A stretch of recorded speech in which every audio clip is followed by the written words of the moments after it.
يا أهلا بيكم يا شباب في حلقة جديدة هنتكلم فيها عن أفضل وأسوأ 10 إعلانات لمسلسلات رمضان 2026.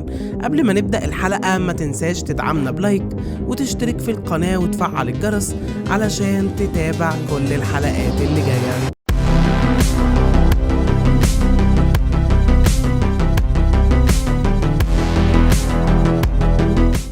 هنبدأ قائمتنا بالإعلان رقم 1 في الأسوأ، واللي هيكون لمسلسل كلهم بيحبوا مودي من بطولة ياسر جلال وأيتن عامر ومصطفى أبو سريع. بصراحة أول ما قريت إن ياسر جلال هيقدم السنة دي مسلسل كوميدي استغربت كده شوية، ولكن قلت نستنى البرومو عشان على الأقل نحكم بشكل مبدئي على اللي متوقع إننا نشوفه.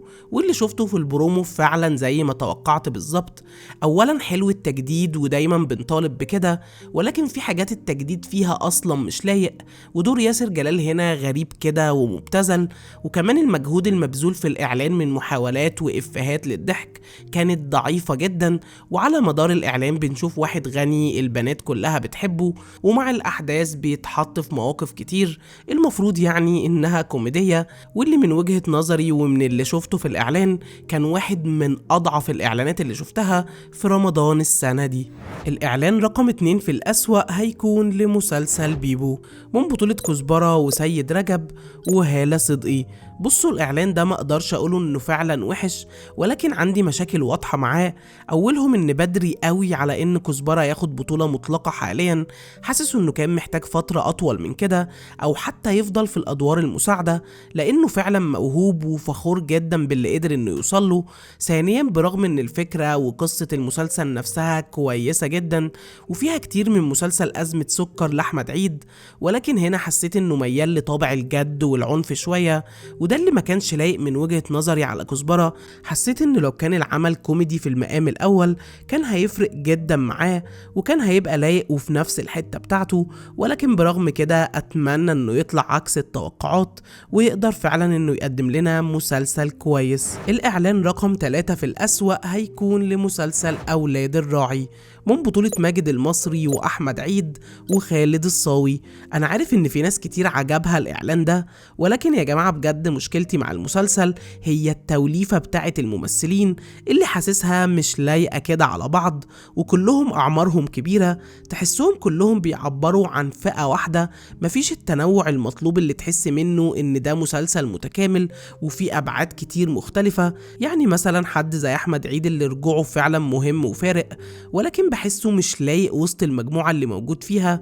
وكمان أدائهم في الأكشن خلال الإعلان برضو ما كانش مقنع وكمان مش لايق عليهم، وحتى الحوارات والتعبيرات تحسها كرنج كده، ما فيهاش الحتة الإبداعية اللي ممكن تشوفها من كل واحد فيهم لو كان مشارك في عمل تاني مع ناس تانية. ولكن أتمنى اللي نشوفه في المسلسل يكون مختلف عن اللي حسيته من الإعلان. الإعلان رقم 4 في الأسوأ هيكون لمسلسل قطر صغنطوط من بطولة محمد رجب وأحمد بدير وكريم عفيفي.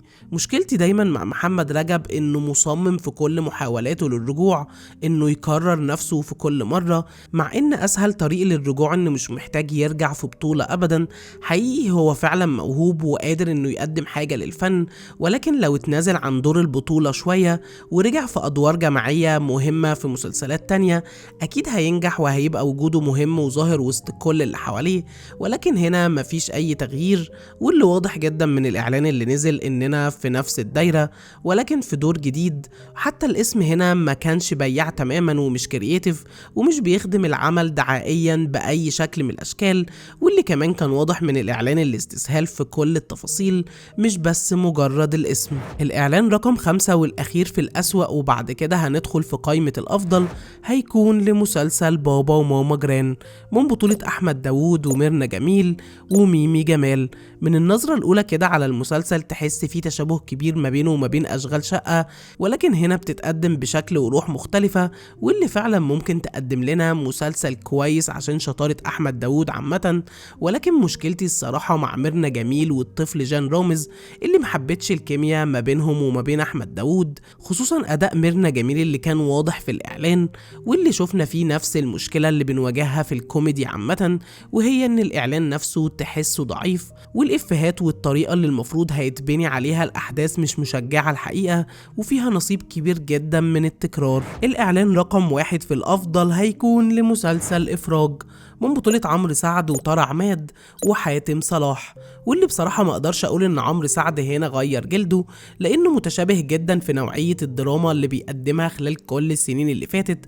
ولكن مش عارف ليه حسيت من الاعلان والمشهد اللي نزل انه برغم التشابه بين المسلسلات اللي بيقدمها، انه هنا هيقدم لنا حاجة ممتعة وفيها من نوعية الدراما الشعبية اللي معظم الناس بتحبها حتى لو شافتها 1000 مرة قبل كده، واللي هنا بتتجسد على شكل قصة حقيقية لشاب فقير بيلاقي نفسه متلبس في قضية قتل، واللي هتاخدنا لأحداث وصراعات وظلم وانتقام. باكج كده بيبقى معتاد في المسلسلات اللي زي كده، والموسيقى التصويرية للمسلسل ده حلوة جدا، يمكن أحلى حاجة سمعتها من فترة في الدراما المصرية. وكمان الميزة هنا إن فعلا أداء عمرو سعد اللي قدمه كان متقن ومبشر بمسلسل هيكون كويس جدا وهيحقق شعبية كبيرة بالمقارنة ببقية المسلسلات الشعبي اللي هتكون معانا في رمضان السنة دي. الإعلان رقم 2 في الأفضل هيكون لمسلسل فخر الدلتا من بطولة أحمد رمزي وانتصار وكمال أبو ريا وتوليفة تانية من النجوم المميزة جدا زي سما إبراهيم وخالد زكي وحجاج عبد العظيم وأحمد صيام وحنان سليمان وغيرهم كتير. واللي بصراحة حسوا مفاجأة الموسم ده كون إن أصلا أحمد رمزي في بطولة لأول مرة في حياته، وكمان بعد ما شفت الإعلان لقيته إنه بيقدم حدوتة بياعة جدا ويجي منها ضحك كتير. فكرة إنك تقدم لي الشاب البسيط اللي بيجي من قرية للمدينة والمواقف اللي بيتعرض لها في رحلة تأقلمه على البيئة الجديدة اللي بقى فيها حاليا. وكمان الإعلان كان دمه خفيف وابتسمت في أكتر من مشهد وأنا بشوفه، وده بيبقى تحدي صعب جدا على أي إعلان بيقدم النوعية دي من المسلسلات. فلو فعلا قدر إنه يبقى متقن ويقدم لنا سيناريو متعوب عليه، فحقيقي المسلسل ده هيكون من أفضل المسلسلات الكوميدية اللي هنشوفها في رمضان السنة دي. الإعلان رقم 3 في الأفضل هيكون لمسلسل فن الحرب من بطولة يوسف الشريف وشيري عادل وريم مصطفى. زي ما متعودين من يوسف الشريف دايما على الاختلاف، إعلان المسلسل ده برضو كان مختلف جدا بالنسبة لي، واللي من أول وهلة كده حسيته فيه من فيلم ناو يو سي مي ومسلسل بميت وش، واللي أكيد هيكون فيه حبكة وإسقاطات معينة ومفاجآت في المسلسل على مدار الأحداث، واللي تحسه خفيف كده وفيه نوع من الكوميديا. وده فعلا كان واضح جدا في الإعلان اللي بين تفاصيل كتير ما بين الجدية والغموض والهزار. يمكن يعيبه بس من وجهة نظري الكاست اللي تحسه ضعيف شوية الحقيقة، وده كان مخليني متردد أحطه أصلا في القايمة ولا لأ.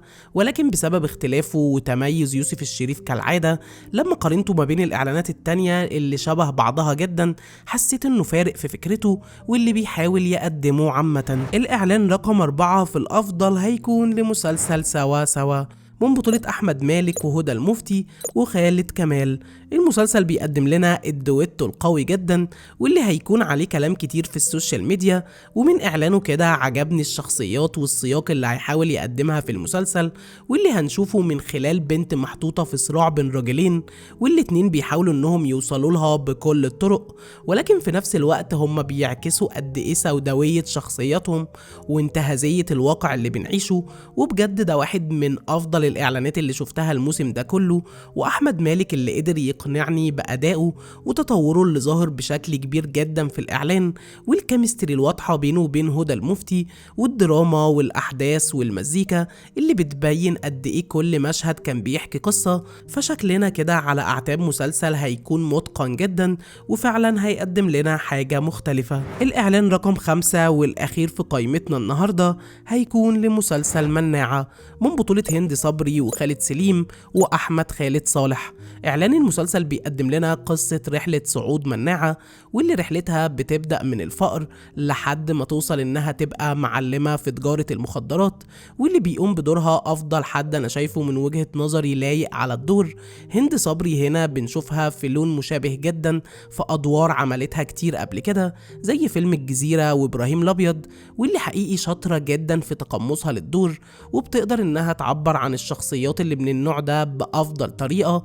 وده اللي شفناه من من الإعلان اللي كان كويس جدا في كل حاجة، سواء في الإخراج أو في السياق الدرامي وتفاصيل الممثلين اللي هنشوفهم، فواضح إنه فعلا هيكون من أقوى المسلسلات اللي هنشوفها في رمضان 2026. وبكده تكون حلقتنا النهاردة خلصت. أتمنى تكون الحلقة عجبتكم. اكتب لنا كومنت بالمسلسلات اللي متحمس ليها في رمضان، وما تنساش كالعادة في نهاية الحلقة تدعمنا بلايك وتشترك في القناة وتفعل الجرس علشان تتابع كل الحلقات اللي جاية.